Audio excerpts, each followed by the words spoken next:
मैं 3 साल से एक रेस्टोरेंट चला रहा था और मेरी शॉप का मंथली रेंट 3,000 युआन था, जिस पर मैंने कभी भी पेमेंट लेट नहीं की थी। लेकिन इस दिन लैंडलॉर्ड एक एजेंट को लेकर मेरी दुकान में आता है और कहता है कि अगले महीने से रेंट बढ़कर 8,005 हो जाता है। यह सुनकर मैं बिना किसी हेजिटेशन के कहता हूँ ठीक है, जिस पर दोनों एक दूसरे की तरफ देखते हैं और सेटिस्फाइड होकर वहां से चले जाते हैं। उधर सामने वाली शॉप का मंथली रेंट सिर्फ 900 युआन था और इसी दोपहर लैंडलॉर्ड फैन देबियाओ एक एजेंट को लेकर मेरी दुकान में आता है। मैं आवाज सुनकर अपना सिर उठाता हूँ और कहता हूँ, अंकल फैन, आज आपके पास यहाँ आने का टाइम कैसे मिल गया? जिस पर वह कोई जवाब नहीं देता, बल्कि दुकान के अंदर घूमते हुए सब कुछ देखने लगता है। फिर एजेंट बोलता है, शियायान, तुमसे एक बात करनी है। जिस पर मैं कहता हूँ, बोलिए मिस्टर ये। जिसके जवाब में वह कहता है, सही बात है, हमने इस शॉप की नई प्राइस लगा दी है और मिस्टर फैन का कहना है कि अगले महीने से रेंट एडजस्ट करना पड़ेगा। यह सुनकर मेरा दिल बैठ जाता है और मैं पूछता हूँ, कितना एडजस्ट होगा? जिस पर फैन डेबियाओ बहुत ही काम आवाज में कहता है, 8,500। उसकी यह बात सुनते ही अचानक से वहां का माहौल पूरी तरह शांत हो जाता है।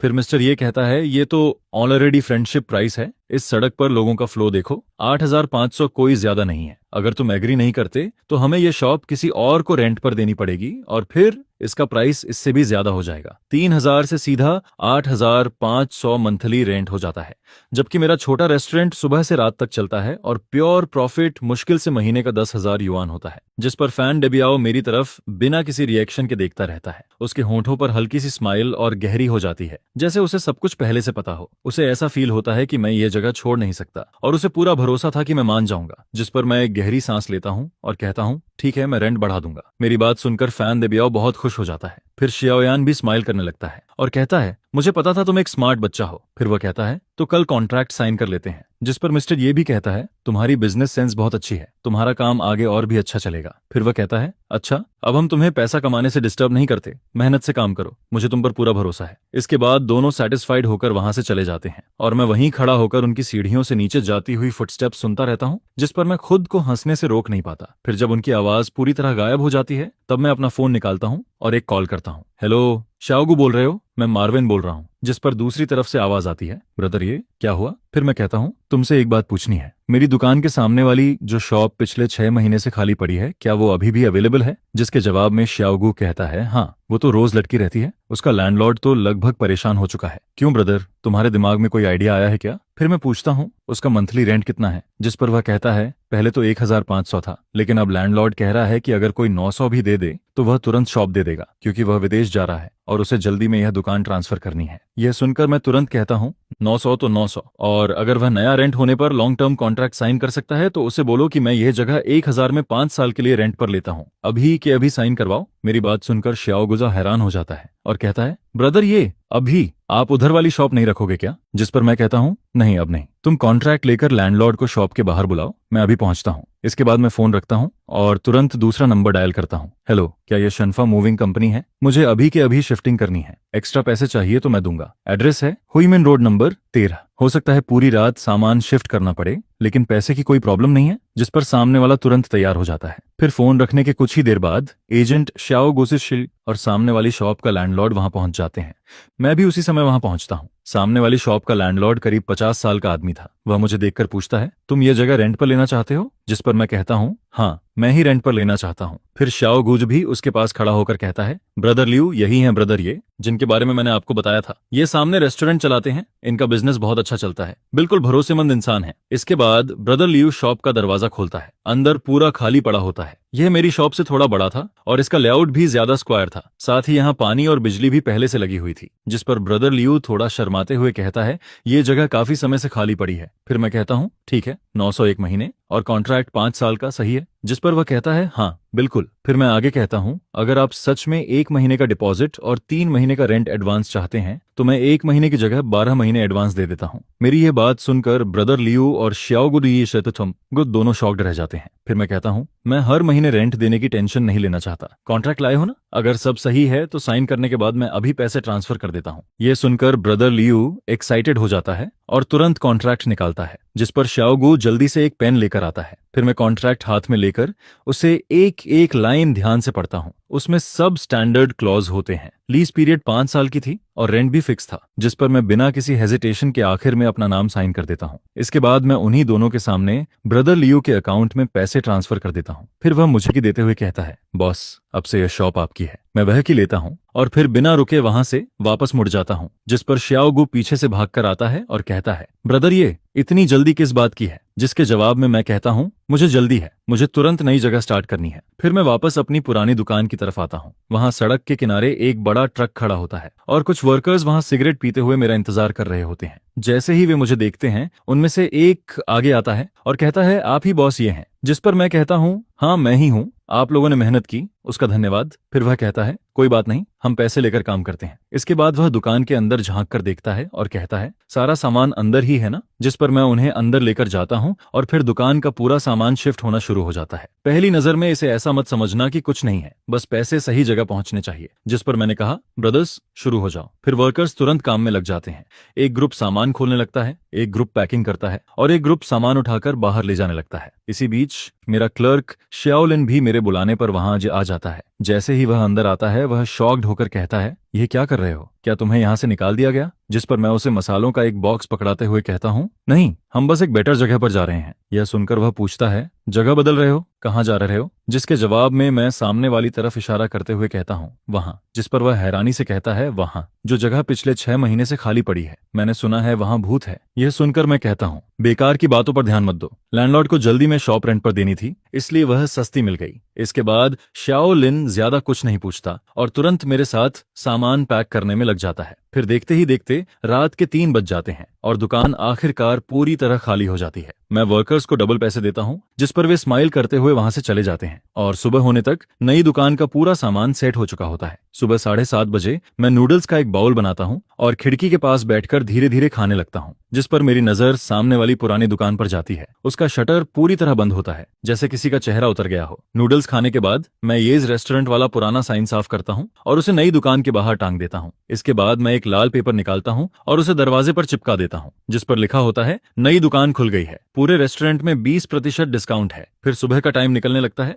लेकिन सामने वाली दुकान का शटर अब तक नहीं खुलता। कुछ देर बाद अचानक वहां से शटर उठने की आवाज आती है, जिस पर फैन डेबियाओ शटर ऊपर करता है और फिर अंदर देखते ही पूरी तरह स्टंड रह जाता है, क्योंकि अंदर कुछ भी नहीं होता। वह यकीन नहीं कर पाता और तुरंत दुकान के अंदर भागता है। फिर वह पूरा चक्कर लगाता है और दोबारा बाहर निकल आता है। इसके बाद वह अपना फोन निकालता है। ऐसा लगता है जैसे वह मुझे कॉल करना चाहता हो, लेकिन तभी वह सिर उठाकर सड़क के उस पार देखता है और उसकी नजर मुझ पर पड़ती है। मैं अपनी नई दुकान के बाहर खड़ा होता हूँ, हाथ में गर्म चाय का कप लिए हुए, और उसे बिल्कुल शांत होकर देख रहा होता हूँ। जिस पर उसकी नजर धीरे धीरे मेरे सिर के ऊपर लगे पुराने साइन पर जाती है और फिर दरवाजे पर लगे उस लाल पेपर पर टिक जाती है। यह देखकर उसका चेहरा वहीं का वहीं जम जाता है। इसी बीच मेरी नई दुकान का पहला कस्टमर आ जाता है। वह पास वाली कॉलोनी में रहने वाली आंटली होती है। वह हर सुबह मेरे यहाँ नूडल्स खाने आती है। आंटली मेरी नई दुकान को देखकर हैरान हो जाती है और कहती है, श्योये, तुम यहाँ शिफ्ट हो गए? जिस पर मैं स्माइल करते हुए कहता हूँ, हाँ आंटली, यहाँ जगह ज्यादा बड़ी है और आज 20% डिस्काउंट भी है, लेकिन आपके लिए वही पुराना रेट रहेगा। ये सुनकर आंटली कहती है, डिस्काउंट की क्या जरूरत है? तुम जहां भी जाओगे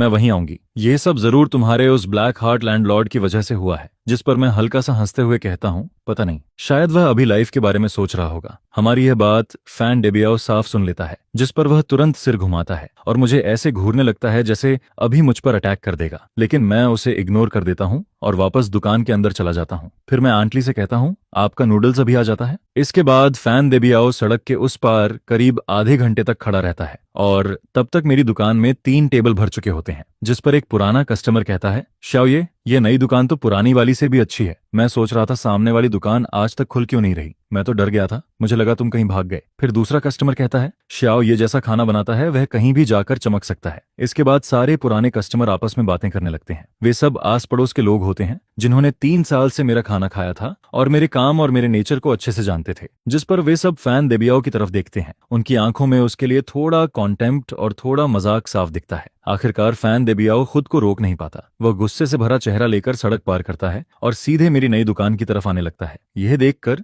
जो लोग खाना खा रहे होते हैं वे भी अपने चॉपस्टिक्स नीचे रख देते हैं और दुकान का माहौल अचानक से टेंस हो जाता है। श्याओलिन थोड़ा घबरा जाता है, लेकिन मैं उसे चिंता न करने का इशारा करता हूँ। फिर फैन डेबियाओ मेरे सामने आकर रुकता है, जिस पर मैं कहता हूँ, अंकल फैन, क्या बात है? उसका चेहरा गुस्से से पूरा लाल हो चुका होता है। फिर वह दांत पीसते हुए कहता है, तुमने मेरे साथ बहुत गंदी चाल चली है, तुमने मुझे बेवकूफ बनाया है। जिस पर मैं बिल्कुल शांत होकर कहता हूँ, मैंने तुम्हें कैसे बेवकूफ बनाया? ये तो तुमने ही कहा था, अगर मैं एग्री नहीं करता तो यहाँ से चला जाऊं। अब मैं चला गया तो तुम्हें क्या प्रॉब्लम है? यह सुनकर वह गुस्से में कहता है, तुमने ठीक नहीं किया, हमने बात पक्की कर ली थी। जिसके जवाब में मैं कहता हूँ, तुम लोगों ने मुझे पहले बेवकूफ बनाने की कोशिश की। पहली बात, हमने कोई नया कॉन्ट्रैक्ट साइन नहीं किया था, और दूसरी बात, तुम एक एजेंट को लेकर आए थे ताकि मुझ पर प्रेशर डाल सको। अब तुम मुझसे लॉजिक की बात कर रहे हो, क्या तुम्हें यह खुद अजीब नहीं लग रहा? मेरी यह बात सुनकर दुकान में बैठे कस्टमर भी बोलना शुरू कर देते हैं। एक आदमी कहता है, ओल्ड वांग, तुम्हारा ये काम बिल्कुल सही नहीं है। शियाओ तुम्हें हर महीने 3,000 देता था और तुमने एक बार में 8,000 मांग लिए, यह तो सीधा लूटना हुआ। फिर दूसरा आदमी कहता है, सही बात है, तुम्हारा चेहरा तो पहले ही अच्छा नहीं था, लेकिन अब तुम और भी बुरे लग रहे हो। तुम्हें बस ये देखकर जलन हो रही है कि एक जवान लड़का तुमसे ज्यादा अच्छा काम कर रहा है। और फिर वह आगे कहता है, अच्छा हुआ शियाओ के पास दूसरी जगह जाने का ऑप्शन था, नहीं तो तुम्हारे जैसे लोग उसे पूरा निचोड़ लेते। यह सुनकर फैन देबियाओ का चेहरा कभी लाल होता है, कभी सफेद। वह गुस्से में कुछ कहना चाहता है, लेकिन उसे समझ आ जाता है कि अब सब लोग उसके खिलाफ हैं। जिस पर वह मुझे घूरते हुए कहता है, ये चैन, तुम रुक जाओ। क्या तुम्हें लगता है कि यह बात यहीं खत्म हो जाएगी? इस सड़क पर मैं तुम्हें बिजनेस नहीं करने दूंगा। जिसके जवाब में मैं कहता हूँ, ठीक है, मैं इंतजार करूंगा, लेकिन अंकल फैन, एक बात याद रखना, अब यह लॉ वाला सोसाइटी है। अगर तुमने कोई भी गलत काम किया तो मैं किसी भी समय पुलिस को कॉल कर सकता हूँ। इसके बाद मैं कस्टमर्स की तरफ मुड़ता हूँ और कहता हूँ, सॉरी एवरीवन, आपकी मील में डिले हो गया, आज का खाना मेरी तरफ से है। मेरी यह बात सुनते ही पूरी दुकान में शोर मच जाता है। सब लोग जोर जोर से चीयर करने लगते हैं और फैन डेबियाओ दरवाजे पर खड़ा रह जाता है। उसने कुछ सेकंड तक लाइट जलाई रखी और आखिर में घिन से भरा हुआ चेहरा बनाकर कार में बैठ जाता है। फिर एक्सेलरेटर पर जोर से पैर मारता है और वहां से निकल जाता है। मैं उसकी कार को सड़क के मोड़ पर गायब होते हुए देखता रहता हूँ और फिर मेरे चेहरे की स्माइल धीरे धीरे वापस गायब हो जाती है। मुझे पहले से पता था कि फैन देबियाओ इतनी आसानी से ये बात नहीं छोड़ेगा, वह जरूर कोई गंदी चाल चलेगा। जिस पर मैं वापस पीछे वाले कमरे में जाता हूँ। वहां बर्तन में ब्रथ धीरे धीरे उबल रहा होता है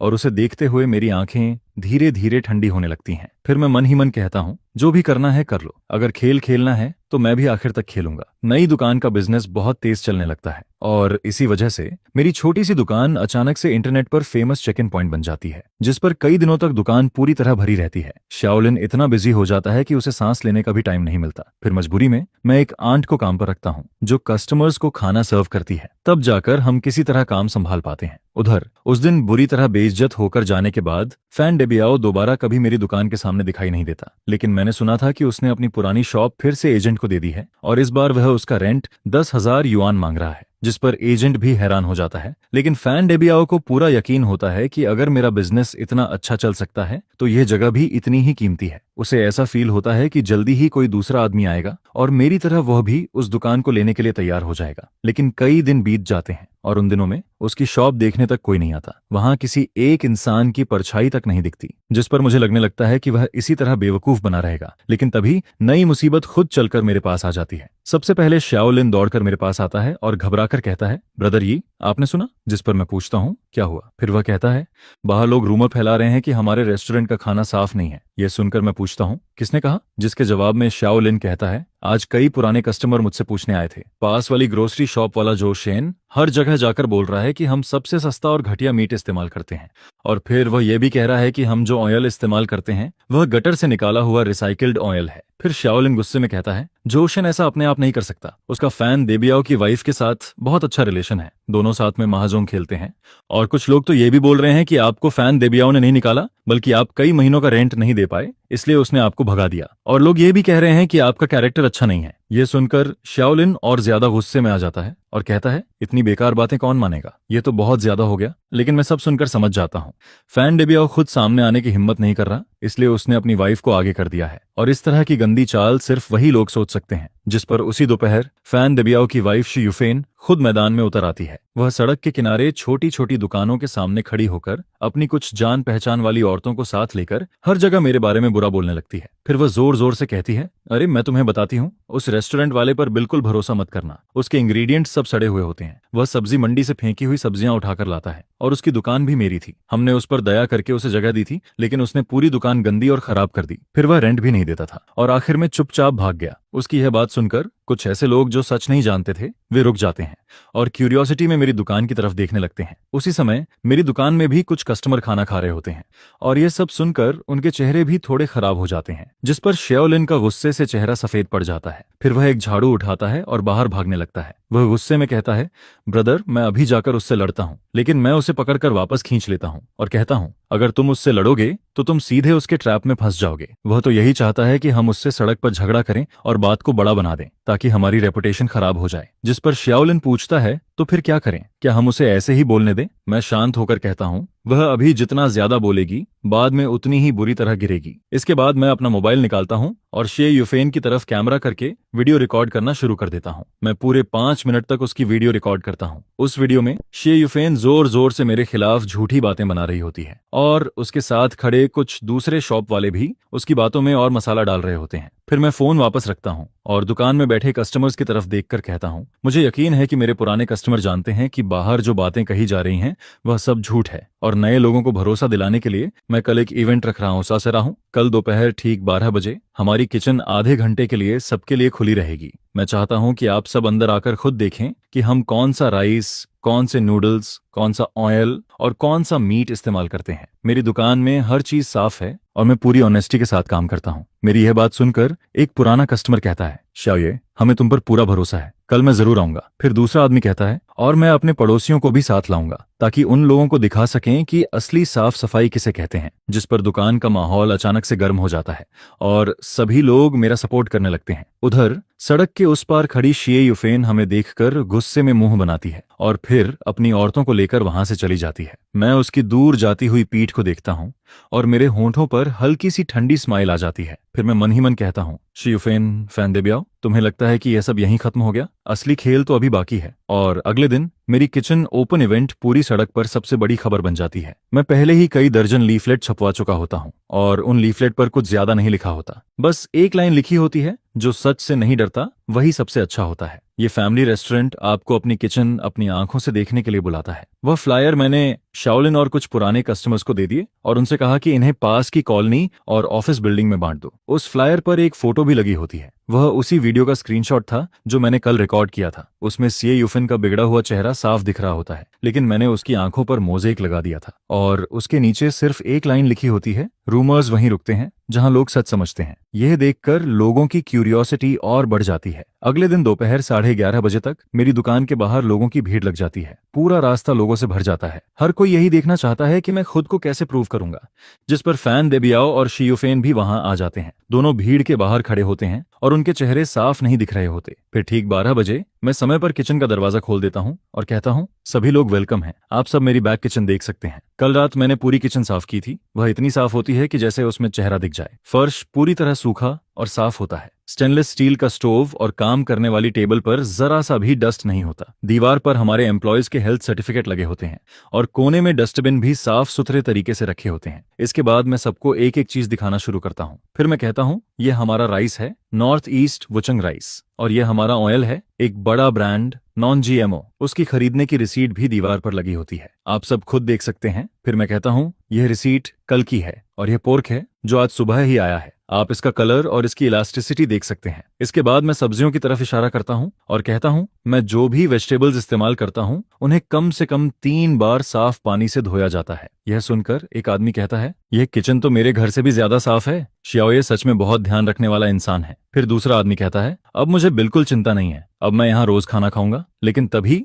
भीड़ में से एक औरत कहती है, यह सब बोलने से क्या होता है, कौन जाने तुम आज बस दिखावा कर रहे हो। जिस पर दूसरी औरत तुरंत कहती है, सिस्टर जांग, यह बात सही नहीं है, मैं यहाँ 3 साल से खाना खा रही हूँ और मुझे कभी कोई प्रॉब्लम नहीं हुई। फिर मैं सबकी तरफ देखकर कहता हूँ, शायद आप सोच रहे होंगे कि मैंने यह सब क्यों किया, क्योंकि कल सड़क पर एक बहुत उत्साही लेडी ने मेरे बारे में बहुत कुछ कहा था। जिस पर मैं अपना फोन निकालता हूँ और कल वाली वीडियो चला देता हूँ। फिर वीडियो में शे युफेन की तेज और खराब आवाज साफ सुनाई देने लगती है। वह बोल रही होती है कि मैं सड़ी हुई सब्जियां इस्तेमाल करता हूँ और मार्केट से फेंकी हुई चीजें उठाकर लाता हूँ। यह सुनते ही वहां अचानक पूरी तरह शांति छा जाती है और फिर सबकी नजर धीरे धीरे भीड़ के बाहर खड़े फैन देबियाओ और शे युफेन पर चली जाती है। जिस पर मैं वीडियो बंद करता हूँ और शांत आवाज में कहता हूँ, सभी लोग देख लीजिए, यही इन रूमर्स की शुरुआत है। फिर मैं सबकी तरफ देखता हूँ और आखिर में मेरी नजर फैन देबियाओ और शे युफेन पर जाकर रुक जाती है। इसके बाद मैं कहता हूँ, मैं यहाँ 3 साल से बिजनेस कर रहा हूँ और मुझे फील होता है कि मैंने हमेशा अपनी कॉन्शियस के हिसाब से काम किया है, लेकिन क्योंकि मैंने इनकी ज्यादा रेंट वाली बात नहीं मानी,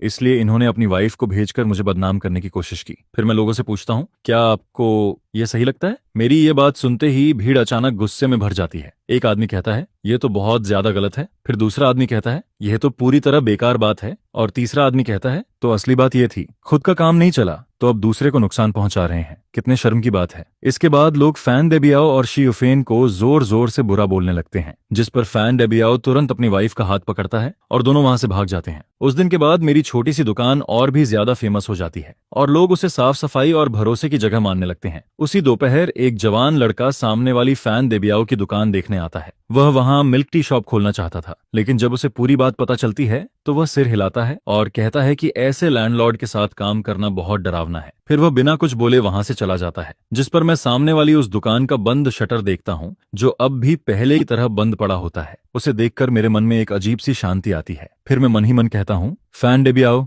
तुम्हारा नुकसान अभी बस शुरू हुआ है। किचन ओपन डे के अगले दिन मेरी दुकान के बाहर बहुत लंबी लाइन लग जाती है, जिस पर शाओलिन बाहर खड़ा होकर लाइन संभाल रहा होता है। इसी बीच एक आदमी अंदर आता है। वह मास्टरमा होता है, जिसकी ओल्ड शॉप मेरी पुरानी दुकान के बगल में थी। वह एक बार्बर शॉप चलाता था और वह भी फैन डेबियाओ का टेनेंट था। वह मुझे देखते ही कहता है, मैं तुम्हारा शुक्रिया करने आया हूँ। जिस पर मैं हैरानी से पूछता हूँ, मेरा शुक्रिया क्यों? फिर वह कहता है, तुमने हमारी तरफ से भी ये बदला लिया है। वह फैन डेबियाओ सच में बहुत खराब इंसान है। वह मेरा रेंट भी 2000 से बढ़ाकर 4500 करना चाहता था और मैं एक छोटी सी बार्बर शॉप से इतना पैसा कहाँ से लाता? फिर वह कहता है, मैंने बहुत देर तक उससे बात की, तब जाकर उसने मुझे 3 महीने और दिए। लेकिन इन दिनों मैं इतना परेशान था कि मुझे रात को नींद तक नहीं आती थी। यह सुनकर मुझे तुरंत समझ आ जाता है कि फैन डेबियाओ मुझे एग्जाम्पल बनाना चाहता था। अगर मैं उसकी बात मान लेता तो बाकी टेनेंट भी डर जाते और फिर वह सबसे ज्यादा रेंट मांगता। फिर मास्टरमा कहता है, सिर्फ मैं ही नहीं, हार्डवेयर शॉप वाले लाओली और छोटे सुपरमार्केट वाले ब्रदर झाओ के साथ भी यही हुआ है। हम सब छोटे दुकानदार हैं। अगर वह ऐसे करेगा तो कोई भी चैन से नहीं रह पाएगा। लेकिन अब तो वह पूरी सड़क का दुश्मन बन गया है और पिछले 2 दिनों से उसने रेंट की बात तक नहीं की। फिर मैं उससे कहता हूँ, अगर वह दोबारा ऐसी बेकार मांग करे तो डरना मत। सब लोग साथ में मिलकर कम्युनिटी ऑफिस या स्ट्रीट ऑफिस जाओ और कंप्लेंट करो। वह सबसे ज्यादा इसी बात से डरता है कि मामला बड़ा हो जाए। जिस पर मास्टरमा सिर हिलाता है और कहता है, मैं समझ गया बॉस, ये आप सच में हम सबके लीडर हो। फिर वह हंसते हुए कहता है, आगे से मैं आपके यहाँ हेयर कट पर 50% डिस्काउंट दूंगा। इसके बाद मास्टरमा वहां से चला जाता है और उसके जाने के बाद मेरे मन में भी अलग ही फीलिंग आने लगती है। शुरुआत में मैंने सिर्फ खुद को बचाने के लिए जवाब दिया था, लेकिन अब मुझे लगने लगता है कि यह बात सिर्फ मेरे बारे में नहीं रही। अब मैं अकेला नहीं था। फिर दोपहर में टाइम मिलते ही मैं सामने अपनी पुरानी दुकान की तरफ चला जाता हूँ। सामने वाली शॉप का शटर पूरी तरह बंद होता है। उसके दरवाजे पर लाल पेंट से कुछ लिखा हुआ होता है। उस पर बड़े बड़े अक्षरों में लिखा होता है, ब्लैक हार्ट वाला इंसान, और नीचे कुछ टेढ़े मेढ़े वर्ड्स भी लिखे होते हैं, जिस पर साफ पता चलता है कि जिसने यह लिखा था वह बहुत गुस्से में था। और उसके बगल में एक गंदी सी ड्राइंग भी बनी होती है। मैं बस ये सोचता हूँ कि जब फैन डेबियाओ ने यह सब देखा होगा तब उसका चेहरा कैसा हुआ होगा। इसके बाद अगले कुछ दिनों में उसकी शॉप पूरी सड़क पर मजाक बन जाती है। फिर मैंने सुना कि उसने रेंट वापस घटाकर 3000 युआन कर दिया, लेकिन इसके बाद भी उसकी दुकान देखने कोई नहीं आता। जिस पर वह आदमी जो इतने सालों से सिर्फ हाउसेस कलेक्ट करके पैसा कमाता था, अब अपनी ही शॉप खाली देखकर परेशान होने लगता है। और जब उसकी शॉप रेंट पर नहीं जाती और उसका नाम पूरी तरह खराब हो जाता है, तब उसे अपनी गलती का एहसास होने लगता है। मुझे लगा था कि अब वह यहीं रुक जाएगा, लेकिन मैं यह नहीं समझ पाया था कि एक इंसान कितना नीचे गिर सकता है। एक रात जब मैं देर रात दुकान बंद करने वाला होता हूँ, तभी शाओलिन दौड़ते हुए आता है। वह घबराकर कहता है, ब्रदर, गड़बड़ हो गई। मैं अभी कूड़ा फेंकने गया था और मैंने फैन डेबियाओ को बाहर फोन पर बात करते हुए सुना। जिस पर मैं पूछता हूँ, क्या बोल रहा था? फिर शाओलिन कहता है, वह कह रहा था कि वह हमारी शिकायत करेगा। यह सुनकर मैं पूछता हूँ, किस बात की शिकायत? जिसके जवाब में वह कहता है, वह बोल रहा था कि हमारी हाइजीन ठीक नहीं है और फूड सेफ्टी में प्रॉब्लम है, और फिर वह ये भी कह रहा था कि ऊपर उसके जानने वाले लोग हैं और वह हमें सबक सिखाएगा। यह सुनकर मैं दुकान के बाहर आता हूँ और थोड़ी दूर एक कोने में फैन डेबियाओ को फोन पर गुस्से से बात करते हुए देखता हूँ। उसका चेहरा बहुत खराब होता है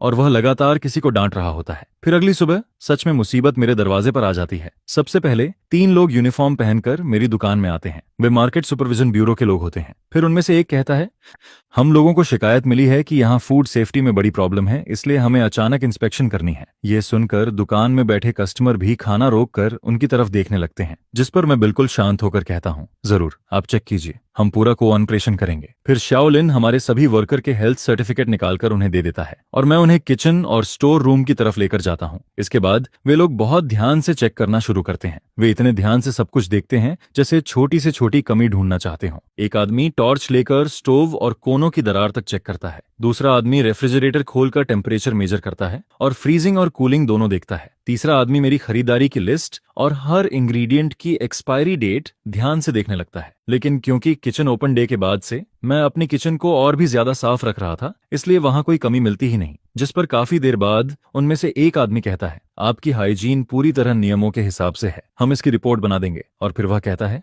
आगे भी इसे ऐसे ही मेंटेन रखना। जिसके जवाब में मैं कहता हूँ, धन्यवाद, हम जरूर ध्यान रखेंगे। उनके जाने के कुछ ही देर बाद फिर कुछ और लोग दुकान के अंदर आते हैं। इस बार वे फायर डिपार्टमेंट के लोग होते हैं। फिर उनमें से एक आदमी कहता है, हमें शिकायत मिली है कि यहाँ फायर सेफ्टी की सुविधा पूरी नहीं है और इमरजेंसी एग्जिट ब्लॉक है। यह सुनकर मुझे तुरंत समझ आ जाता है कि कोई जानबूझकर यह सब कर रहा है। जिस पर मैं फिर से आगे बढ़कर कहता हूँ, मैं ऑनर हूँ, आप लोग जो चेक करना चाहते हैं कर सकते हैं। इसके बाद फायर डिपार्टमेंट वाले भी तुरंत अपना काम शुरू कर देते हैं। वे फायर एक्सटिंग्विशर की प्रोडक्शन डेट और प्रेशर तक चेक करते हैं। फिर वे देखते हैं कि इमरजेंसी एग्जिट के सामने कुछ रखा तो नहीं है और यहाँ तक कि स्मोक अलार्म भी चेक करते हैं। काफी देर बाद उनमें से एक आदमी कहता है, फायर सेफ्टी कोई मजाक नहीं होती, लेकिन आपने यहाँ बहुत अच्छा काम किया है, ये सच में तारीफ के लायक है। मैं अभी उन्हें थैंक यू भी नहीं कह पाता। तभी दुकान के बाहर फिर से हलचल होती है। फिर कोई बाहर से आवाज देता है, क्या यहाँ ये फैमिली रेस्टोरेंट है? इस बार इंडस्ट्री एंड कॉमर्स ब्यूरो के लोग आते हैं। जिस पर मैं एक गहरी सांस लेता हूँ और उनके पास जाकर कहता हूँ,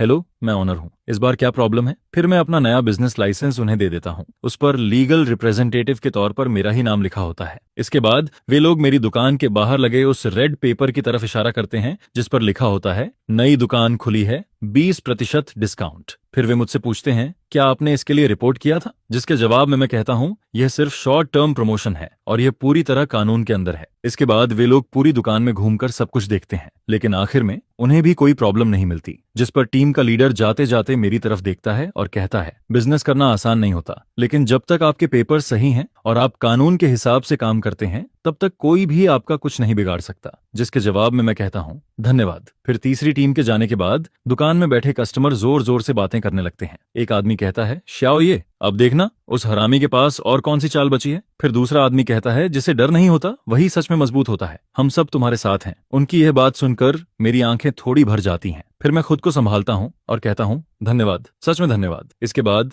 जब यह पूरा मामला खत्म होता है तो मेरा बिजनेस कम होने की जगह और भी बढ़ जाता है, क्योंकि एक ही सुबह में मेरी दुकान पर 3 अलग अलग डिपार्टमेंट इंस्पेक्शन के लिए आए थे और हर जगह में पूरी तरह सही निकला। ये बात फिर पूरी सड़क पर खबर बन जाती है और अब मेरी छोटी सी दुकान सिर्फ साफ और भरोसे वाली जगह नहीं रहती, बल्कि लोग उसे एक एग्जाम्पल की तरह देखने लगते हैं। फिर लोग मजाक में कहने लगते हैं कि श्याओ, ये कि दुकान में खाना खाने से पहले 3 बार चेकिंग होती है, यहाँ खाना अपने घर से भी ज्यादा सेफ है। यह सुनकर उसी दोपहर मैं कुछ पोस्टर छपवाने का फैसला करता हूँ। फिर मैं कुछ बड़े बड़े पोस्टर बनवाता हूँ और उन पर सबसे बड़े अक्षरों में लिखवाता हूँ, market supervisor, administration for industry and commerce की फायर ब्रिगेड और administration for industry and commerce के लीडर्स का मैं गर्मजोशी से वेलकम करता हूँ।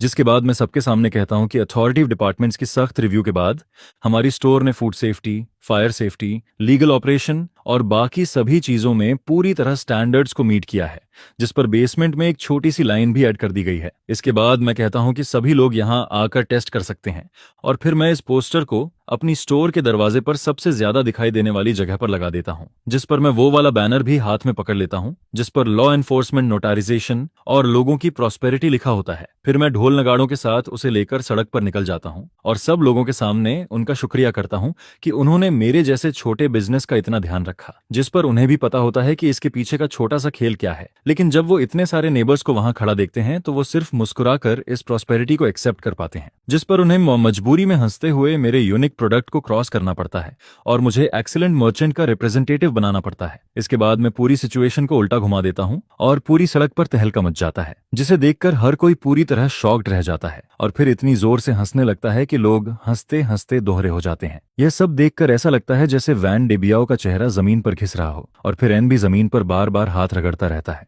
उसने पैसे खर्च करके कुछ लोगों को मेरी फैक्ट्री में भेजा था, लेकिन जिसकी वजह से मुझे फ्री में ऑथोरिटेटिव सर्टिफिकेशन मिल जाता है, जिस पर वही चीज मेरे लिए प्रमोशन का सबसे बड़ा हथियार बन जाती है। इसके ज्यादा समय बाद नहीं, मुझे पता चलता है कि इंडस्ट्रियल एंड कमर्शियल ऑफिसेस ने वैन डेबियाओ को बहुत सख्त वार्निंग दी है। उन्होंने साफ कह दिया कि अगर उसने दोबारा अपनी रिपोर्ट करने की पावर का गलत यूज किया, मैलिशियस तरीके से लोगों को परेशान किया और पब्लिक रिसोर्सेज वेस्ट किए, तो उसके खिलाफ कानून के हिसाब से एक्शन लिया जाएगा। जिसके बाद फैन डेबियाओ पूरी सड़क पर मजाक बन जाता है। उसका नाम और उसका ब्लैक हार्टेड और बेशर्म होना दोनों एक साथ जुड़ जाते हैं, जिस पर शिए यूफेन पहले तो यह सब बर्दाश्त नहीं कर पाती और फिर अपना पूरा गुस्सा फैन डेबियाओ पर निकालने लगती है। मैं कई बार उनके घर के सामने से गुजरता हूँ और हर बार ऊपर से सुपरवाइजर की चीखने की आवाज और चीजें फेंकने की आवाज सुनाई देती है, जिस पर शिए यूफेन चिल्लाकर कहती है, फैन डेबियाओ, आखिर में तुम मुझे बर्बाद करके छोड़ोगे। मैं एक दिन के लिए भी बाहर नहीं निकल पा रही हूँ। तुमने मेरी पूरी इज्जत खत्म कर दी है। फिर वो और गुस्से में कहती है, क्या ये तुम्हारा आइडिया नहीं था? मैं भी बाहर वाली स्नेक वुमन की तरह अंधी बन गई थी और अब देखो क्या हो गया, मेरा नाम तक खराब हो गया। बेवकूफ, मैं भी कितनी स्टूपिड थी। अगर तुम रेंट के लालच में नहीं पड़ते तो क्या आज यह सब होता? जिस पर फैन डेबियाओ बाहर अपनी बेइज्जती झेल चुका होता है और घर में भी सीधा खड़ा नहीं हो पाता। फिर वो हर दिन पागलों की तरह शराब पीना शुरू कर देता है, जिसके बाद वो हर दिन नशे में धुत रहता है और उसकी आंखें दिन पर दिन और ज्यादा डरावनी लगने लगती हैं, जिस पर मास्टर माँ और बाकी लोग भी अब मेरे साइड में आने लगते हैं। जबकि फैन डेबियाओ उन्हें अपने साथ रखने की कोशिश करता है, लेकिन फैन डेबियाओ कुछ भी नहीं कर पाता। फिर हैंड गिवर उन सबको वहां से भगा देता है, जिस पर मास्टर माँ रिप्रेजेंटेटिव बनकर बिना घबराए वहां से निकल जाता है। ये देखकर फैन डेबियाओ पूरी तरह स्टनर्ड रह जाता है और आखिर में सिर्फ अपने दांत पीसकर रह जाता है। इसके बाद उस दिन से वैन डेबियाओ और भी ज्यादा शराब पीने लगता है और जब भी वो रात में ज्यादा पी लेता है तो सड़क के उस पार खड़ा होकर मुझे घूरता रहता है। उसकी आंखें मेरे ऊपर नफरत और गुस्से से भरी रहती हैं, जिसे देखकर उसी दिन मैं अपनी दुकान और दरवाजे के बाहर 4 हाई डेफिनेशन नाइट कैमरों लगवा देता हूँ। कुछ दिन बाद आधी रात के समय वैन डेबियाओ फिर दिखाई देता है। उसके हाथ में रेड पेंट से भरी एक बकेट होती है और वो लड़खड़ाते हुए सीधे मेरी दुकान के दरवाजे तक आ जाता है, जिसके बाद वो बिना कुछ सोचे मेरी ग्लास डोर और पोस्टर पर पूरी रेड पेंट फेंक देता है। फिर उसे लगता है कि यह अभी भी काफी नहीं है, जिस पर वो खाली बकेट उठाकर मेरी ग्लास डोर पर 2 बार जोर से मार देता है। इसके बाद अगले दिन सुबह उसके वहां से जाने के थोड़ी देर बाद ही शाओलिन सबसे पहले दुकान पर पहुंच जाता है, जिस पर वो जोर से चिल्लाता है और मुझे फोन करता है, ब्रोदर, इस बार बहुत बड़ी प्रॉब्लम हो गई है। यह सुनकर मैं तुरंत भागता हुआ वहां पहुंचता हूं और शाओलिन को गुस्से से कांपते हुए देखता हूं। फिर वो कहता है, ये जरूर फैन डेबियाओ उस बस्टर्ड का काम है। वो हद से ज्यादा बलिंग कर रहा है। हमें तुरंत पुलिस को कॉल करना चाहिए। जिस पर मैं कहता हूं, अभी टेंशन मत लो, तुम कुछ आंटिस्ट को बुलाकर यह जगह साफ करवाओ। थोड़ा ज्यादा पैसा लग जाए तो भी कोई बात नहीं, लेकिन दुकान खुलने से पहले सब कुछ पहले जैसा दिखना चाहिए। जिस पर शाओलिन पूछता है, ब्रोदर, क्या इस बार भी इसे ऐसे ही छोड़ देंगे? फिर मैं उसकी तरफ देखकर कहता हूं, कैसे पॉसिबल है? तुम पहले बाऊजी जाओ, बाकी सब मुझ पर छोड़ दो। ये कहने के बाद मैं वापस दुकान में चला जाता हूं और पिछली रात की सर्विलांस वीडियो निकालता हूं, जिसमें साफ दिखाई देता है कि उसने पेंट फेंका, दरवाजा तोड़ा और फिर गुस्से वाले चेहरे के साथ वहां से भाग गया। पूरा प्रोसेस हाई प्रिसीजन कैमरा में बहुत साफ रिकॉर्ड हो जाता है। खासकर जब वो पेंट फेंकने के बाद ऊपर देखता है तो उसका पूरा चेहरा सामने आ जाता है। जिस पर मैं मन ही मन कहता हूं, फैन डेबियाओ, मैं इस मौके का बहुत लंबे समय से इंतजार कर रहा था और इस बार मैं तुम्हें पलटने का एक भी मौका नहीं दूंगा। फिर मैं सर्विलांस वीडियो का सबसे खतरनाक हिस्सा काट लेता हूं और उसके सामने से रिकॉर्ड हुए उस मोमेंट की फोटो निकाल लेता हूं। इसके बाद मैं गाड़ी लेकर सीधे टाउन के फोटो स्टूडियो पहुंच जाता हूं। मैं वहां पहुंचकर बॉस से कहता हूं, बॉस, मेरी मदद करो, इस फोटो को 24 इंच साइज में प्रिंट कर दो। जिस पर वो स्क्रीनशॉट देखकर कुछ पल के लिए रुक जाता है और फिर कहता है, अरे ये तो हुइमिंग रोड वाला फैन डेबियाओ है ना? जिसके जवाब में मैं कहता हूँ, हाँ वही है। इसके आधे घंटे बाद मैं वो फोटो लेकर वापस अपनी रेस्टोरेंट में लौट आता हूँ। उस समय क्लीनिंग एंट्स दरवाजे के बाहर की पेंट लगभग साफ कर चुकी होती हैं और आखिरी सफाई कर रही होती हैं, जिस पर मैं उनकी तरफ ध्यान भी नहीं देता। फिर मैं सड़क पार करके वैंडरबिल्ट की खाली दुकान के सामने पहुंच जाता हूं, जिसके बाद मैं सुपर ग्लू निकालता हूं और उस बड़ी फोटो को उसकी रोलिंग डोर के ठीक बीच में चिपका देता हूं और फिर उस फोटो के नीचे बड़े बड़े अक्षरों में लिख देता हूं, कल रात 2 बजे अटैच्ड रेस्टोरेंट को जानबूझकर नुकसान पहुंचाने वाले आदमी की तलाश है। मैंने नीचे ये भी लिख दिया कि जो कोई भी उसके क्राइम का मोटिव और उसके अगले प्लान के बारे में जानकारी देगा, उसे 5000 युआन कैश रिवॉर्ड मिलेगा। जिस पर वहां से गुजर रहे कुछ नेबर्स ये देखकर जोर से चिल्लाने लगते हैं, अरे भगवान, ये तो वैन डेबियाओ नहीं है क्या? फिर कोई कहता है, क्या ये सच में क्राइम कर रहा है? देखो तो सही, इतने समय बाद इसके क्राइम वाली फोटो इसके अपने घर के दरवाजे पर लगी हुई है। अब तो इसे अपनी इज्जत की भी परवाह नहीं रही। जिस पर यह खबर पंख लगाकर पूरे इलाके में फैल जाती है और आधे घंटे से भी कम समय में वैन डेबियाओ की दुकान के सामने लोगों की भीड़ लग जाती है। सब लोग खड़े होकर हंस रहे होते हैं, बातें कर रहे होते हैं और उसे देखकर मजाक उड़ा रहे होते हैं। जिस पर इस समय तक वैन डेबियाओ की रेपुटेशन पूरी तरह खराब हो चुकी होती है। और उसी समय मैं धीरे से अपना फोन निकालता हूँ और 110 डायल कर देता हूँ। फिर मैं कहता हूँ, हेलो पुलिस स्टेशन, मैं कंप्लेंट करना चाहता हूँ। कल रात किसी ने मेरी दुकान को जानबूझकर तोड़ा है। मेरे पास पूरी सर्विलांस फुटेज है और मैंने सस्पेक्ट की पहचान भी कर ली है। जिसके जवाब में सामने से कहा जाता है, ठीक है, आप वेट कीजिए। और फिर करीब 10 मिनट बाद 2 हैट वाले अंकल वहां पहुंच जाते हैं। जिस पर मैं पूरी वीडियो वाला यूएसबी ड्राइव उनमें से एक अंकल को दे देता हूं और कहता हूं, यही प्रूफ है। फिर मैं उन्हें बस बताता हूं, सस्पेक्ट सामने वाली बिल्डिंग में रहता है, तीसरी मंजिल पर, रूम 302 में। ये सुनकर दोनों अंकल सैकड़ों नेबर्स की नजरों के सामने सीधे उस बिल्डिंग में चले जाते हैं जहां वैन डेबियाओ रहता है। और ज्यादा देर नहीं लगती, फिर थोड़ी देर बाद वो वैन डेबियाओ को पकड़कर बाहर ले आते हैं। जिस पर वैन डेबियाओ अपनी वही बदसूरत शक्ल को, जो 1000 गुना बड़ी करके उसकी दुकान के दरवाजे पर चिपकाई गई होती है और जिसे देखकर हर कोई उसका मजाक उड़ा रहा होता है, देखते ही पूरी तरह टूट जाता है। उसकी आखिरी हिम्मत भी खत्म हो जाती है और उसके पैर तक कांपने लगते हैं। जबकि मैं अपनी दुकान के सामने खड़ा होकर यह सब ठंडे चेहरे से देखता रहता हूँ। लगभग 1 महीने से चल रही यह लड़ाई आखिरकार यहीं खत्म हो जाती है। इसके बाद जब वैन डेबियाओ को वहां से ले जाया जाता है तो पूरा माहौल अचानक शांत हो जाता है। पुलिस की गाड़ी की फ्लैशिंग लाइट्स सड़क के मोड़ पर गायब हो जाती हैं और वहां खड़े लोग भी धीरे धीरे वापस जाने लगते हैं। लेकिन हवा में अभी भी उसी गुस्से और डिस्कशन का माहौल बना रहता है, जिस पर अगले कुछ दिनों तक वैन डेबियाओ पूरे इलाके में लोगों के बीच सबसे बड़ा टॉपिक बना रहता है। जबकि मैं शांति से शाओलिन से कहता हूँ, गेस्ट्स आने वाले हैं, दुकान खोलने की तैयारी करो। जिस पर शाओलिन पूछता है, ब्रोदर, क्या हम आज भी दुकान खोलेंगे? जिसके जवाब में मैं कहता हूँ, क्यों नहीं खोलेंगे? आसमान भी टूट पड़े तब भी हमें खाना तो खाना ही है। हमारा काम है कि सब लोग यहाँ आकर अच्छे से खाना खाएं। यह सुनकर शाओलिन जोर से सिर हिलाता है और तुरंत काम में लग जाता है। फिर आधे घंटे बाद हमारी रेस्टोरेंट हमेशा की तरह समय पर खुल जाती है, जैसे वह पूरा तमाशा कभी हुआ ही नहीं था। लेकिन सब लोग अंदर ही अंदर समझ रहे होते हैं कि अब सब कुछ पहले जैसा नहीं रहा। उसी दिन दोपहर में मुझे पुलिस स्टेशन से कॉल आता है और मुझे वहां जाकर स्टेटमेंट देने के लिए कहा जाता है। जिस पर मैं दुकान शाओलिन को सौंप देता हूं और अकेला पुलिस स्टेशन चला जाता हूं। वहां जाकर मैं शुरुआत से सब कुछ बता देता हूं, लॉन्ग टर्म रेंट से लेकर झूठी रूमर्स तक, जानबूझकर कराई गई रिपोर्ट्स तक और आखिर में पिछली रात पेंट फेंकने और दरवाजा तोड़ने तक। फिर पुलिस मुझसे कहती है, वैन डेबियाओ ने जानबूझकर आपकी प्रॉपर्टी को नुकसान पहुंचाया है, जिसकी वैल्यू 5000 युआन से ज्यादा है, इसलिए यह केस ऑफिशियली दर्ज किया जाएगा। जिस पर वो आगे कहते हैं, हम उसे कानून के हिसाब से डिटेन करेंगे और फिर प्रोसिक्यूटर ऑफिस भेजेंगे। बाद में आपको विक्टिम के तौर पर कोर्ट में भी आना पड़ सकता है। जिसके जवाब में मैं कहता हूं,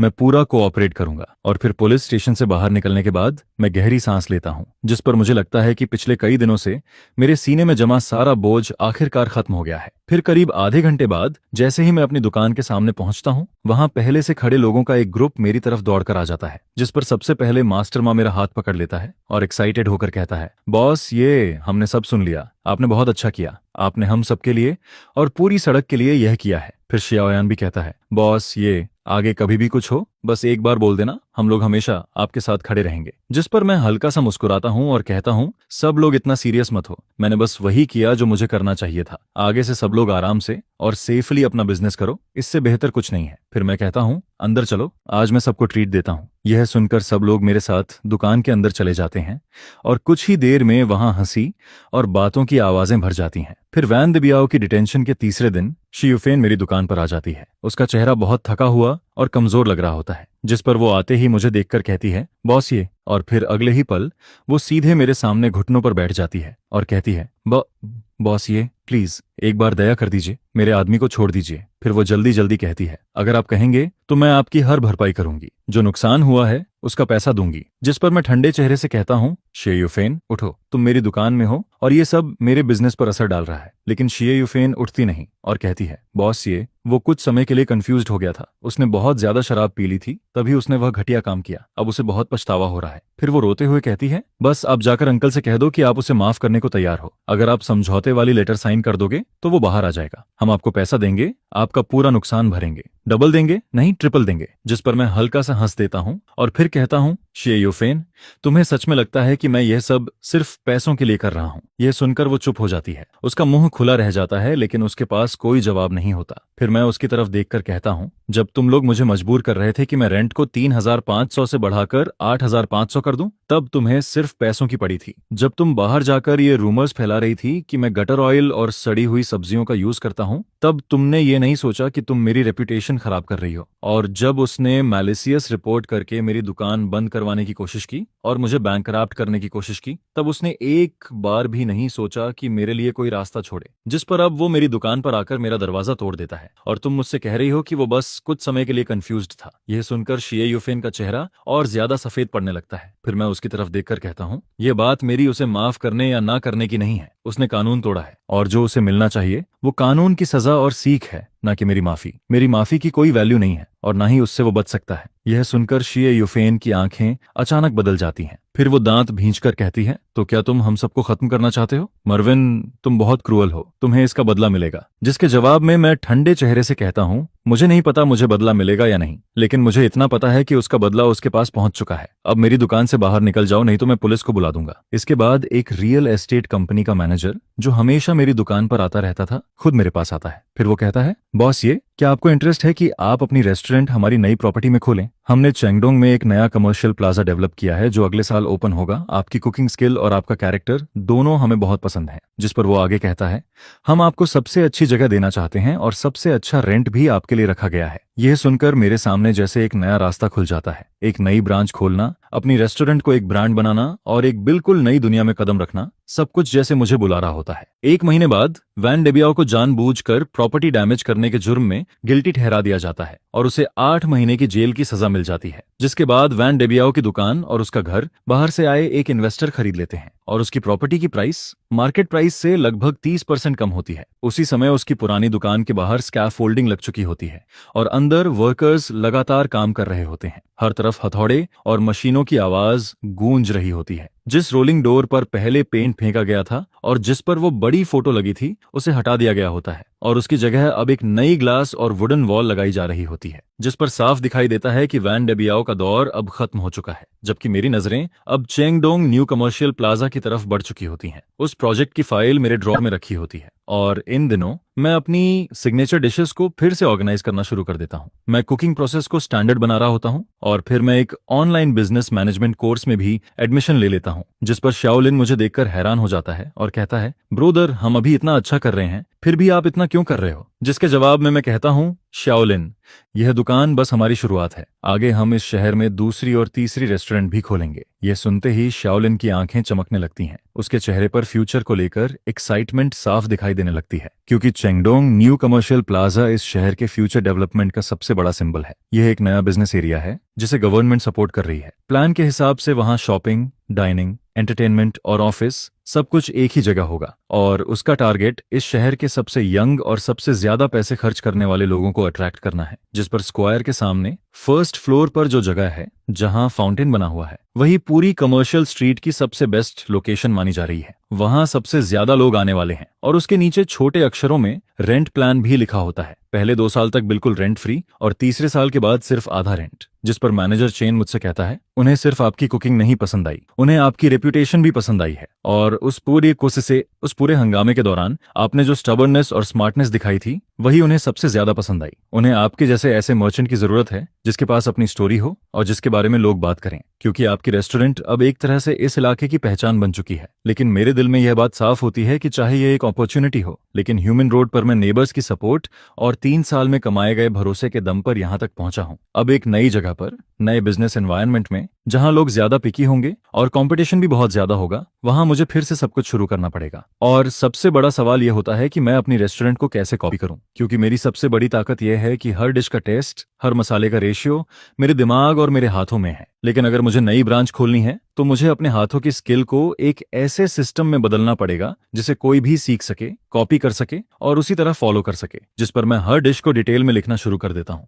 कितनी क्वांटिटी में इंग्रेडिएंट्स डालने हैं, सब्जी कितनी बड़ी काटनी है, किस ऑर्डर में कुकिंग करनी है, कितनी देर तक पकाना है और आखिर में सॉस का 1 स्पून कब डालना है, सब कुछ। मैं हर चीज की एग्जैक्ट क्वांटिटी लिखता हूँ। कुछ चीजों को तौल कर रखा जाता है और कुछ डिशेस के लिए टाइमर तक यूज किया जाता है। यह देखकर शाओलिन हैरान होकर कहता है, ब्रोदर, क्या आप केमिस्ट्री एक्सपेरिमेंट कर रहे हो? जिसके जवाब में मैं हंसकर कहता हूँ, आज से तुम मेरे पहले स्टूडेंट हो। आगे चलकर मैं ये पुरानी दुकान तुम्हें सौंप दूंगा और तुम्हें इसी स्टैंडर्ड के हिसाब से बिल्कुल मेरे जैसा सेम टेस्ट बनाना सीखना होगा। ये सुनते ही शियाओ लिन की आंखों में एक अलग ही चमक आ जाती है। फिर वो उन पेजेस को हाथ में पकड़कर जोर से सिर हिला देता है।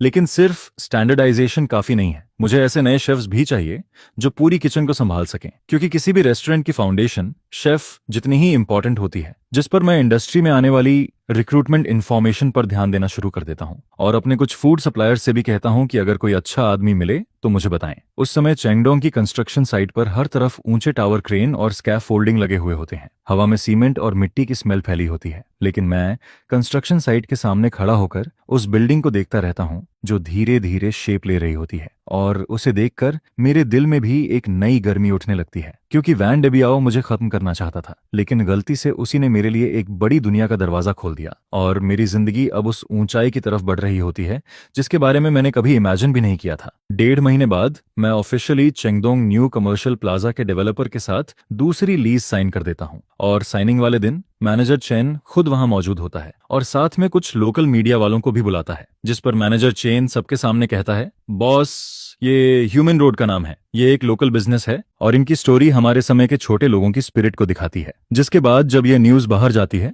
तो मैं एक बार फिर पूरे इलाके में लोगों के बीच चर्चा का टॉपिक बन जाता हूँ। हर तरफ यही बात होने लगती है कि मेरा चेंगडोंग में ब्रांच खुलने वाला है। जिस पर कई नेबर्स कहते हैं, श्याओ ये तो सच में बहुत आगे निकल गया, अब तो वह चेंगडोंग में भी ब्रांच खोलने जा रहा है। फिर कोई और कहता है, सोना जहां भी जाता है चमकता जरूर है, लेकिन आगे अगर हमें तुम्हारा बनाया हुआ खाना खाना हुआ तो क्या हमें इतनी दूर जाना पड़ेगा? यह सुनकर मैं मुस्कुराता हूँ और एक एक करके सबको समझाता हूँ, अंकल आंटी आप लोग चिंता मत करो, यह पुरानी दुकान कभी बंद नहीं होगी, ये हमेशा हुइमिन रोड का हमारा बेस कैंप रहेगी और इसे मैं शाओलिन को सौंप दूंगा, बिल्कुल पहले जैसा। जिस पर शाओलिन का नाम आते ही मुझे याद आता है कि पिछले कुछ समय में उसने बहुत तेजी से प्रोग्रेस की है। उसने अपना लगभग पूरा फ्री टाइम किचन में बिताया है। एक सिंपल टोमेटो एग भी वो प्रोसेस के हिसाब से दर्जनों बार बनाता है जब तक उसका कलर और टेस्ट बिल्कुल मेरे जैसा ना हो जाए। जिस पर मैं उसका फोकस्ड चेहरा देखता हूँ और मुझे लगता है जैसे मैं कुछ साल पहले खुद को देख रहा हूँ जब मैंने पहली बार यह दुकान शुरू की थी। और फिर मैं फैसला कर लेता हूं कि जब नई दुकान खुल जाएगी और सब कुछ ठीक से चलने लगेगा तब मैं इस पुरानी दुकान का 30% हिस्सा शाओलिन को दे दूंगा। इसी दौरान शेफ का मामला भी फिक्स हो जाता है। एक इंग्रेडिएंट सप्लायर मुझे जुआंग क्वांग नाम के एक लड़के के बारे में बताता है। उसकी उम्र 26 साल होती है और वो शहर के एक 5 स्टार होटल में सूस शेफ का काम करता है, लेकिन वो लोगों से ज्यादा बात नहीं कर पाता और होटल में हमेशा दबा रहता है, जिस पर उसे कभी प्रमोशन नहीं मिल पाता। फिर मैं उसे मिलने के लिए बुलाता हूँ और सीधे उसे किचन में ले जाता हूँ, जिसके बाद मैं उसके सामने एक डिश बनाता हूँ और उसे टेस्ट करने को देता हूँ। फिर मैं स्पून उसके हाथ में देता हूँ और कहता हूँ कि अब वही डिश दोबारा बनाओ, जिस पर वो सिर्फ एक बार मुझे काम करते हुए देखता है और लगभग सब कुछ समझ जाता है। दूसरी बार जब वो वही डिश बनाता है तो उसका टेस्ट लगभग मेरे जैसा होता है और तीसरी बार वो डिश की प्रेजेंटेशन में थोड़ा इंप्रूवमेंट भी कर देता है, जिससे खाना और ज्यादा अच्छा दिखने लगता है। यह देखकर मैं तुरंत उससे कहता हूँ, अगले महीने से तुम यहाँ काम करोगे, तुम्हारी बेसिक सैलरी अभी की सैलरी से 20% ज्यादा होगी और जब नई दुकान ओपन हो जाएगी तब तुम्हें 5% प्रॉफिट भी मिलेगा। लेकिन सिर्फ एक कंडीशन है, तुम्हें हर चीज बिल्कुल मेरे स्टैंडर्ड के हिसाब से करनी होगी। ये सुनकर जुआंग क्वांग मेरी तरफ देखता है और फिर बहुत एक्साइटेड होकर कहता है, थैंक यू बॉस, ये आप चिंता मत करो, मैं आपको कभी डिसअपॉइंट नहीं करूंगा। जिस पर धीरे धीरे सब कुछ सही डायरेक्शन में जाने लगता है। टीम के मेन लोग अब तैयार हो चुके होते हैं, स्टैंडर्ड प्रोसेस भी तय हो चुका होता है और नई दुकान की डिजाइन ड्राइंग भी डेवलपर की तरफ से भेज दी जाती है। सभी काम प्रोफेशनल डिजाइनर कर रहे होते हैं और मैं लगातार फ्यूचर के लिए बिजी रहता हूँ। जब मैं इतना बिजी हो जाता हूँ कि मुझे दिन और रात का फर्क तक महसूस नहीं होता, उसी समय हुइमिन रोड की पुरानी बातें भी धीरे धीरे पीछे छूटने लगती हैं। जिस पर सामने वाले नए मालिक ने वैन डेबियाओ की पुरानी दुकानों को मिलाकर एक एक्सप्रेस होटल बना दिया होता है। उसका काम बहुत तेजी से चल रहा होता है। हर दिन स्कैफोल्डिंग कम होती जा रही होती है और उसके पीछे से नई ग्रे बिल्डिंग और बड़ी ग्लास विंडोजेस दिखाई देने लगती हैं, जिसे देखकर पूरा होटल काफी शानदार लगता है। कभी कभी मैं मास्टर माँ और उन पुराने टेनेंट्स को सड़क के किनारे खड़ा देखता हूँ जो पहले वैन डेबियाओ की दुकान में रेंट पर रहते थे। वो सब उस नए होटल को देखते रहते हैं और आपस में धीरे धीरे कुछ बातें करते रहते हैं, जिस पर मैं समझ जाता हूँ कि वो सब यही सोच रहे हैं कि समय कितनी जल्दी बदल जाता है। और देखते ही देखते पूरे 8 महीने गुजर जाते हैं, जिस पर सामने वाला एक्सप्रेस होटल खुले हुए भी 2 महीने हो चुके होते हैं होटल का बिजनेस बहुत अच्छा चल रहा होता है और उसकी वजह से पूरी सड़क का लेवल भी पहले से बेहतर हो जाता है। साथ ही मेरी छोटी दुकान में भी पहले से ज्यादा लोग आने लगते हैं। इसी दौरान मेरा नया शेफ भी पूरी तरह हमारी टीम का हिस्सा बन जाता है।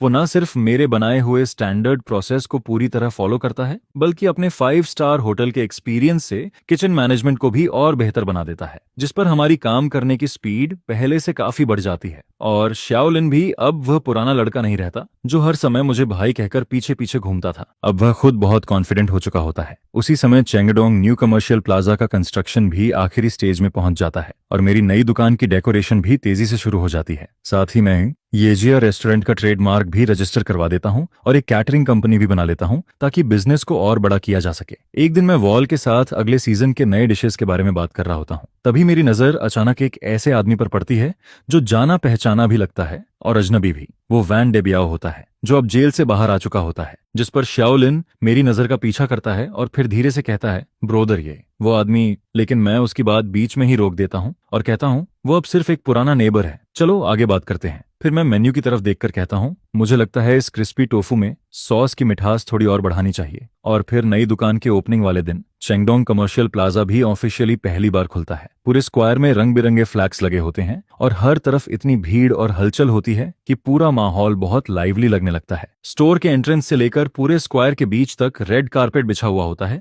जो देखने में बहुत शानदार लग रहा होता है। और फिर मैं फॉर्मल कपड़ों में रिबन कटिंग सेरेमनी में सीधा खड़ा रहता हूं, जिस पर जब बोलने की मेरी बारी आती है तो मैं गहरी सांस लेता हूं और फिर कहना शुरू करता हूं, हेलो एवरीवन, मेरा नाम ये चेन है। बहुत से लोग मुझे जानते हैं, लेकिन शायद मेरे खाने की वजह से नहीं बल्कि कुछ और बातों की वजह से। जिस पर मैं हल्का सा मुस्कुराता हूं और फिर कहता हूं, लेकिन आज यहाँ खड़े होकर मैं चाहता हूं कि आप लोग मुझे और मेरी दुकान को फिर से जानो। येजिया रेस्टोरेंट में कोई सीक्रेट नहीं है। यहाँ सिर्फ 2 चीजें हैं, पहली कॉन्शियंस और दूसरी टेस्ट बमारिगोस। हुइमिन रोड की उस छोटी सी दुकान से जहां सिर्फ 7 टेबल थे लेकर आज चेंगडोंग की इस नई दुकान तक, ये दोनों चीजें कभी नहीं बदलेंगी। Thank you. सुबह 10:18 पर रिबन कटिंग खत्म हो जाती है और नई दुकान का दरवाजा ऑफिशियली खुल जाता है, जिसके बाद कस्टमर्स एक के बाद एक अंदर आने लगते हैं। किचन के अंदर एक जैसे यूनिफॉर्म पहने हुए 8 शेफ्स अपने अपने काम में लगे रहते हैं। कोई काट रहा होता है, कोई इंग्रेडिएंट्स तैयार कर रहा होता है, कोई कुकिंग कर रहा होता है और कोई डिश सर्व कर रहा होता है, जिस पर पूरा किचन एक मशीन की तरह परफेक्टली काम कर रहा होता है। और जो स्टैंडर्ड प्रोसेस मैंने पहले बनाया था वही अब उनके हाथों का सबसे बड़ा हथियार बन चुका होता है, जिस पर कोई भी गलती नहीं होती। फिर आवाज आती है, A3 टेबल के लिए signature braced pork, B5 table के लिए क्रिस्पी टोफू और हैंड ऑन कैबेज। जिसके बाद किचन के अंदर सब कुछ बहुत शांति और तेजी से होता है और कुछ ही देर में गर्मा गर्म डिशेस कस्टमर्स की टेबल पर पहुंचने लगती हैं। फिर यूनिफॉर्म पहने वेटर मुझे एक टेबल से दूसरी टेबल तक लेकर जाते हैं और मैं पूरे हॉल में घूमते हुए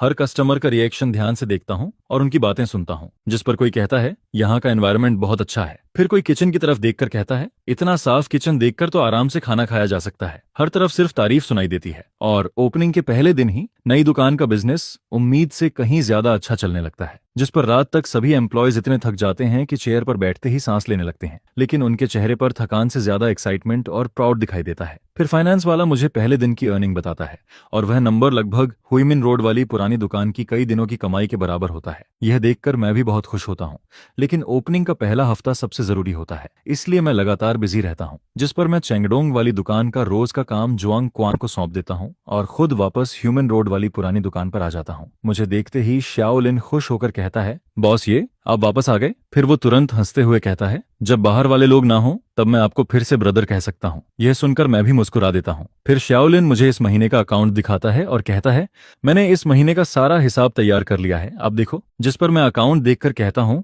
तुमने बहुत अच्छा काम किया है, इस महीने की अर्निंग पिछले महीने से भी ज्यादा है। जिसके जवाब में श्याओलिन खुश होकर कहता है, ओ ऑफ कोर्स ब्रदर। फिर दोपहर में जब कस्टमर्स चले जाते हैं तो मैं श्याओलिन को पीछे किचन में बुलाता हूँ और फिर मैं एक डॉक्यूमेंट निकालकर उसके हाथ में दे देता हूँ, जिस पर वो डॉक्यूमेंट खोलकर कंफ्यूज्ड होकर पूछता है, यह क्या है। फिर मैं उसकी तरफ देखकर कहता हूँ, आज से इस पुरानी दुकान का 70% हिस्सा मेरा है और 30% हिस्सा तुम्हारा। अब तुम सिर्फ इस दुकान के मैनेजर नहीं हो, तुम इस दुकान के एक ऑनर भी हो और साल के आखिर में तुम्हें तुम्हारे शेयर्स के हिसाब से प्रॉफिट भी मिलेगा। यह सुनकर श्याओलिन एकदम घबरा जाता है और कहता है, यह बहुत ज्यादा है, मैं यह नहीं ले सकता। जिसके जवाब में मैं कहता हूँ, तुम इसके हकदार हो। यह दुकान हमारी जड़ है और तुमने इसे मेरे लिए संभाल कर रखा। अगर तुम नहीं होते तो आज यजिया रेस्टोरेंट यहाँ तक कभी नहीं पहुंचती। यह 30% शेयर्स तुम्हारा हक है। यह सुनकर श्याओलिन की आंखों से आंसू निकलने लगते हैं, लेकिन इस बार वो मना नहीं करता। वो सिर्फ जोर से सिर हिलाता है और उस डॉक्यूमेंट को अपने सीने से लगा लेता है। इसके बाद जब मैं चेंगडोंग की नई दुकान पर वापस आता हूँ तो मैं देखता हूँ कि मास्टर माँ, लाओली और कुछ पुराने नेबर्स वहां मेरा इंतजार कर रहे होते हैं, और वो अपने साथ एक बहुत बड़ा प्लैक भी लेकर आए होते हैं जिस पर एक फेमस कैलीग्राफर के लिखे हुए 4 बड़े शब्द बने होते हैं, जिस पर लिखा होता है प्राउड हार्ट्स। मैं उस प्लैक को देखता हूँ, फिर अपने सामने खड़े उन सादे और अच्छे नेबर्स को देखता हूँ, जिस पर मेरे दिल में एक ऐसी फीलिंग आती है जिसे वर्ड्स में कहना मुश्किल होता है, क्योंकि इतने समय की सारी मेहनत, सारी परेशानी और सारे मुश्किल दिन आखिरकार खत्म हो चुके होते हैं। और फिर 2 साल बाद हमेशा की तरह नए साल से 7 दिन पहले यजिया रेस्टोरेंट बंद हो जाता है। चेंगडोंग वाली नई दुकान पहले ही लॉक हो चुकी होती है, लेकिन उसी रात ह्यूमन रोड वाली पुरानी दुकान बहुत ज्यादा लाइवली होती है, क्योंकि मैं सभी मैन एम्प्लॉयज को वहां बुलाता हूं जहां से हमारा सपना शुरू हुआ था, और फिर हम सब उसी पुरानी टेबल पर बैठकर साथ में न्यू ईयर डिनर करते हैं। टेबल पर हर तरह का खाना रखा होता है, जिस पर श्याओलिन, जो अब एक स्मार्ट और कॉन्फिडेंट बॉस बन चुकी होती है, फिर भी इस समय एक छोटी लड़की की तरह एक्साइटेड होकर सबको मेरे दिए हुए रेड एनवेलप्स बांट रही होती है। वहीं दूसरी तरफ जुआंग क्वांग भी बहुत दिनों बाद आराम करता दिखाई देता है। वो सबके साथ बैठकर हंस रहा होता है, मजाक कर रहा होता है, और थोड़ी शराब पीकर उसका चेहरा भी लाल हो चुका होता है, जिस पर हम सब बस एक साथ बैठे रहते हैं और पिछले साल की बातों के बारे में बात करते हैं, फिर आने वाले साल के सपनों के बारे में भी सोचते हैं। पूरे माहौल में बहुत खुशी होती है, क्योंकि इन 2 सालों में यजिया रेस्टोरेंट एक छोटी सी दुकान से बढ़कर एक बड़ा नाम बन चुकी होती है। हुईमिन रोड वाली मेन स्टोर और चेंगडोंग वाली फ्लैगशिप स्टोर के अलावा शहर के साउथ और वेस्ट में हमारी तीसरी और चौथी ब्रांच भी अब अच्छी तरह चल रही होती है, और हर दुकान का बिजनेस बहुत अच्छा होता है, जिस पर मेरी फूड कंपनी भी अब एक बड़े और साफ ऑफिस में शिफ्ट हो चुकी होती है, जहां फाइनेंस, स्टाफ और मार्केटिंग की पूरी प्रोफेशनल टीम काम कर रही होती है। और अब मैं वह आदमी नहीं रहता जो पहले सब कुछ अकेले करता था। मैं उस आदमी से, जो कभी रेंट की वजह से परेशान रहता था, बदलकर एक ऐसे नए बिजनेसमैन में बदल चुका होता हूं जिसकी कंपनी की वैल्यू करोड़ों में होती है, और जिसके बारे में लोकल मीडिया भी न्यूज दिखा रही होती है। जिस पर कोई मुझसे पूछता है क्या अब हमें प्रोविंस के बाहर वाले मार्केट में जाने के बारे में भी सोचना चाहिए, जिसके जवाब में मैं मुस्कुराकर कहता हूँ, कुकिंग एक अच्छी सूप बनाने जैसी होती है, इसमें सबसे बड़ी गलती होती है जल्दी करने की। और अगले साल हमारा मेन काम होगा एक सेंट्रल किचन बनाना, क्योंकि क्वालिटी कंट्रोल जितना मजबूत होगा हमारी फाउंडेशन उतनी ही स्टेबल होगी, और फाउंडेशन जितनी मजबूत होगी हम उतना ही ऊपर जा पाएंगे। यह सुनकर सब लोग एक साथ अपने ग्लास उठाते हैं, और फिर कोई जोर से कहता है, चलो ब्रदर ये के नाम पर चीयर्स करते हैं। फिर दूसरा आदमी कहता है, अगर ब्रदर ये नहीं होते तो आज हम सब यहाँ नहीं होते। जिस पर सब लोग एक साथ कहते हैं, ब्रोदर ये को हैप्पी न्यू ईयर, और हमारी अजय रेस्टोरेंट आगे भी ऐसे ही बड़ी होती रहे। यह सुनकर मैं अपने सामने बैठे उन सच्चे और एनर्जी से भरे चेहरों को देखता रहता हूँ। फिर धीरे धीरे शराब का असर और खाने की खुशबू कम होने लगती है, और देखते ही देखते बहुत रात हो जाती है, जिस पर मैं ड्राइवर से कहता हूँ कि जो लोग शराब पी चुके हैं उन्हें सेफली घर छोड़ दे, लेकिन मैं खुद वहीं रुक जाता हूँ। फिर मैं धीरे से विंडो के पास जाता हूँ और उसे खोल देता हूँ, जिसके बाद नए साल की ठंडी हवा अंदर आने लगती है। मैं खामोशी से बाहर देखने लगता हूँ। दूर आसमान में एक के बाद एक फायरवर्क्स फूट रहे होते हैं, जिनकी रोशनी से पूरी सिटी चमक रही होती है, जिस पर ऐसा लगता है जैसे पूरी रात सफेद रोशनी में बदल गई हो। फिर मैं सड़क के उस पार बने होटल की तरफ देखता हूँ। वो होटल अब शांत, साफ और मॉडर्न दिखाई देता है। फेस्टिवल की लाइट्स में वो और भी अलग लग रहा होता है, लेकिन वहां अब वैन डेबियाओ का कोई नाम, कोई निशान नहीं बचा होता, जिस पर ऐसा महसूस होता है जैसे वह आदमी और उसके साथ जुड़ी सारी पुरानी बातें कभी यहाँ थी ही नहीं। 3 साल पहले मैं इसी जगह खड़ा होकर हर महीने 5,000 युआन रेंट बढ़ने की चिंता कर रहा था, और अपने लैंडलॉर्ड की वजह से पूरी तरह फंस चुका था। लेकिन 3 साल बाद मैं इसी जगह पर खड़ा होता हूँ और मेरे पास 4 रेस्टोरेंट्स और एक बड़ी केटरिंग कंपनी होती है, जिस पर मुझे समझ आता है कि मुझे यहाँ तक नफरत या गुस्से ने नहीं पहुंचाया, बल्कि मुझे यहाँ तक लाया मेरे टेस्ट पर भरोसे ने, मेरी कॉन्शियंस ने, और उस लाइफ के लिए प्यार ने, जो सबसे मुश्किल समय में भी कभी खत्म नहीं हुआ। फिर मैं बाहर चमकते हुए फायरवर्क्स को देखता हूँ, जिस पर मेरे चेहरे पर धीरे धीरे एक मुस्कान आ जाती है, और मेरा दिल पूरी तरह शांति और खुशी से भर जाता है।